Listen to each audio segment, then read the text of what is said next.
Operator পরিবর্তনের কারণে চট্টগ্রাম বন্দরের নিউ মোরিং কন্টেইনার টার্মিনাল আরও গতিশীল হয়েছে। ফলে জাহাজের গড় অবস্থানকাল প্রায় 10 ঘন্টা কমেছে।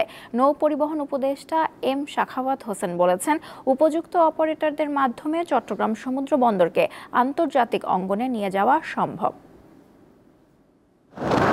সাইপারটেক যুগের অবসানের পর 7 জুলাই চট্টগ্রাম বন্দরের নিউ মোরিং কন্টেইনার টার্মিনাল এনসিটির দায়িত্ব বুঝে নেয় Chittagong dry doc limited. 24 July পর্যন্ত 17 দিনে তারা হ্যান্ডেলিং করেছে 3250 একক কন্টেইনার। এর আগের 17 দিনে কন্টেইনার হ্যান্ডেলিং করেছিল 2845 একক। অর্থাৎ কন্টেইনার হ্যান্ডেলিং বেড়েছে শতকরা 12 ভাগের বেশি। দেশের আমদানি রপ্তানি আরো গতিশীল করার পাশাপাশি চট্টগ্রাম বন্দরের সুনাম আন্তর্জাতিক অঙ্গনে নিয়ে যেতে গ্লোবাল অপারেটরের বিকল্প নেই বলে মনে করেন নৌ পরিবহন উপদেষ্টা। সম্প্রতি বন্দর পরিদর্শন শেষে সাংবাদিকদের তিনি কথা বলেন। এই এফিসিয়েন্সি বাড়াবার জন্য আমাদের দরকার হচ্ছে আন্তর্জাতিক অঙ্গনে আমাদের প্রবেশ করা। ইন্টারিম পিরিয়ডের জন্য আমরা সিটিডিএলকে দিয়েছি, চিটাগং ডকের ড্রাই ডক লিমিটেড।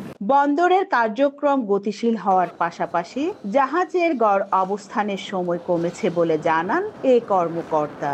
ইতিমধ্যেই 30% গ্রোথ হয়েছে গত 17 দিনের স্ট্যাটিস্টিক্স, এবং প্রায় আমরা 10 ঘন্টা জাহাজের টার্ন অ্যারাউন্ড টাইম কমাতে সক্ষম হয়েছে। কাস্টমস সংক্রান্ত জটিলতা দূর করে আমদানি রপ্তানি কার্যক্রমে গতি আনতে নতুন সফটওয়্যারের কথা বলেন এনবিআর চেয়ারম্যান। চট্টগ্রাম কাস্টমস হাউসে এক মত বিনিময় সভায় এ কথা বলেন তিনি।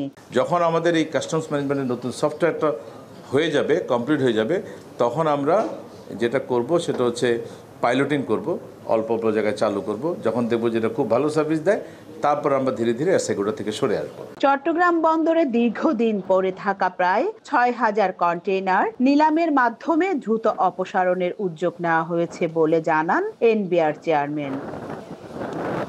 রুনা আনসারী, দীপ্ত সংবাদ, চট্টগ্রাম।